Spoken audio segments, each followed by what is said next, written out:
Hello, I'm Margot Politis. Welcome to Study English, IELTS preparation. Today we're going to look at ways to talk about something that's happened in the past. And we'll also have a look at ways to form compound and complex sentences. First, we're going to listen to a woman talk about a dramatic event in her past. 4 years ago, she had a stroke. A blood vessel burst in her brain. Here's what happened to her. A stroke is whereby the blood supply to the brain is cut off. The major signs of having had a stroke that most people would equate with is weakness. So paralysis of an arm, leg or face. In others it can be a loss of speech or an ability to communicate.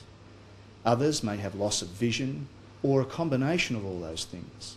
I was just so physically fit and also emotionally I was on top of the world. I had a really good job at that time and I was getting married. I just felt terribly nauseous and I woke up with pins and needles down one side of my leg.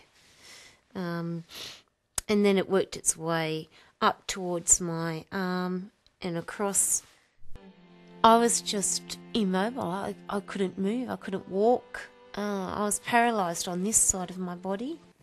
Simone is telling her story. She is giving a recount of what happened to her and how she was affected. A recount is a story about past events, usually in the order in which they occur. Let's take another look at a clip from today's episode. Listen for the past tense verbs in Simone's story. I was just so physically fit and also emotionally I was on top of the world. I had a really good job at that time and I was getting married. She says, I was so physically fit. I was on top of the world. I had a really good job. Here, was and had are past tense verbs. They're irregular verbs. Let's compare the three forms of these irregular verbs. From the infinitive form of the verb to be, we can form the simple present forms am, is, and are. And we can also make the simple past forms was or were. Notice that the verb to be is the only verb in English that has two past tense forms. All others just have one. Let's do the same for the verb to have. What is the simple present form of the verb to have? Has or have. And the simple past form?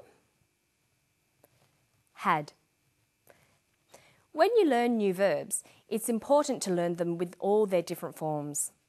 So make sure you write verbs down in a notebook and work out all their different tenses as well.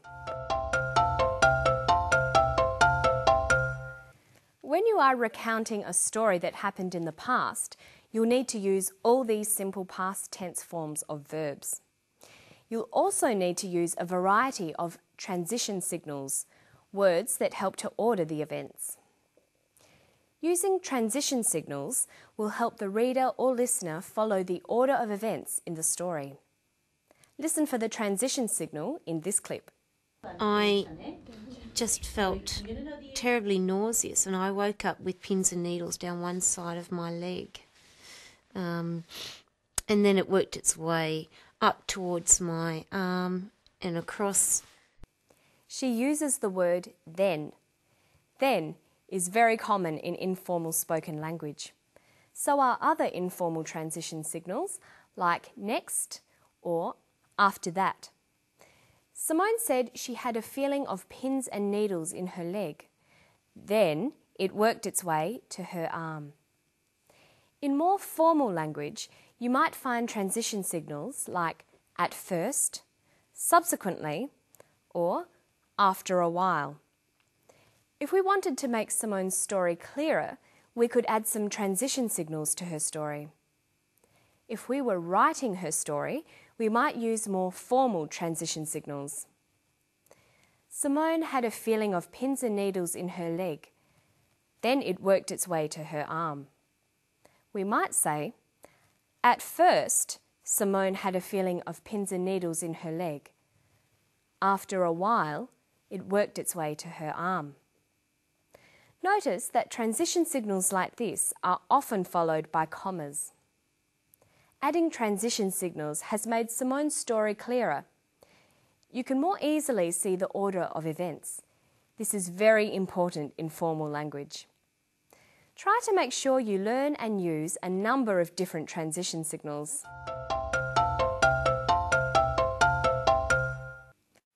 Now let's have another listen to a clip of Simone talking about her illness. Pay attention to the type of sentences that Simone uses. Are the sentences simple, compound, or complex? It worked its way up towards my arm and across. I was just immobile. I couldn't move. I couldn't walk. I was paralysed on this side of my body. Most of the sentences that Simone uses are simple sentences. If we wanted to write an account of Simone's illness, we could join up some of these sentences to make compound and complex sentences. We form compound and complex sentences by joining simple sentences and phrases together. Simone says, "I was just immobile. I couldn't move. I couldn't walk." But we could edit this to say, "I was just immobile. I couldn't move or walk." Or, "I was just immobile. I could neither move nor walk." Okay, now let's finish with a quick look at the words used in the clip. Listen to the clip one more time and then we'll talk about a quick way to build your vocabulary. Listen again. I was just immobile. I couldn't move. I couldn't walk. I was paralysed on this side of my body. Simone says she was immobile. The prefix im is used to make the opposites of words beginning with M or P. Im means not. So immobile is the opposite of mobile. It means not mobile. So we can have mobile and immobile, mature and immature, polite and impolite, patient and impatient. Knowing the opposites of words is very important. Many words just have a different word that means the opposite, like hot, cold, happy, sad, in, out, up, down. But other words take prefixes that mean not, like un, dis, in. Listen to some of the clip again, then we'll look at how a few more opposites are formed.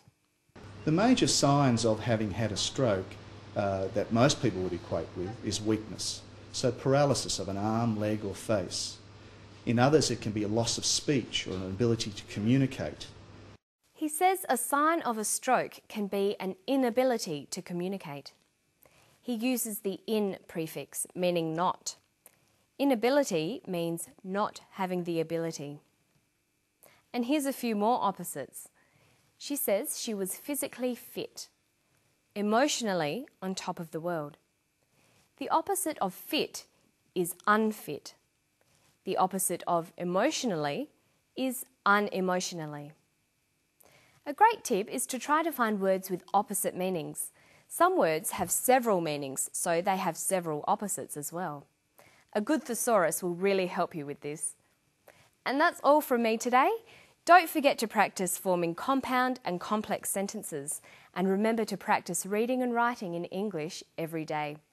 I'll see you next time on Study English. Bye.